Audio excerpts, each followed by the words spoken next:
we are blessed. This is a beautiful part of the world to live in. And Franklin County happens to be one of the largest growing counties in Pennsylvania, and people need to realize why. The rolling hills and the farmland of South Central PA, beauty largely untouched for generations. Once you realize how special things are and why it's special, it's because what's not here. Lori and Alan Rice own acres of farmland in Franklin and Cumberland counties. My family has been a commercial fruit grower since 1909, so over 100 years as commercial fruit growers, and the family actually moved here 100 years before that. Baron Shaw owns Shaw Orchards in York County, where they've gone from picking crops to picking a legal fight. Well, I won't use any profanity, but really, what it's been like is a living nightmare. In 2018, we got a notice that there was a meeting that was going to happen about some proposed high voltage lines.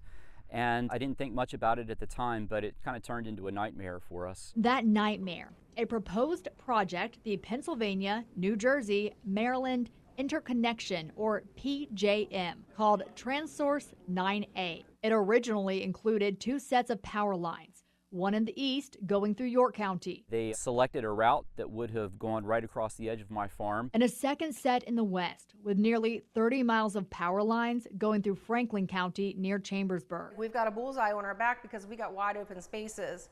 But I will say farmland is the most highly developed land because we're feeding people, we're feeding animals. And at what point do you sacrifice all your open space? You can't eat your concrete. And you can't eat your AI. Pennsylvania power is being transported to Maryland and Virginia. PJM and Transsource originally said the project would alleviate congestion and help lower costs for customers. Those customers are outside of Pennsylvania. There's not people without electric. It's not about that. You know, it's just about the games and investments and people making money. And it's like, no, not on my back. I couldn't believe that that could actually happen in America. For the average savings of an annual savings for a person in Northern Virginia of a cost of a latte, they were going to take away, my right to be able to farm underneath those lines. In 2021, the Pennsylvania Public Utility Commission agreed to pulling the plug on the project if Pennsylvanians wouldn't benefit. That order has since been challenged. And 4 years later, the case is now in front of a federal judge in the Third Circuit Court of Pennsylvania. We will hit the Supreme Court with this one because this case sets precedents. I don't think the decision's all that hard because the federal government does not have the right to supersede our state. So it becomes a real power struggle between the states and the federal government. We need to raise public awareness and consider the alternatives. We don't have to give our power to them down there.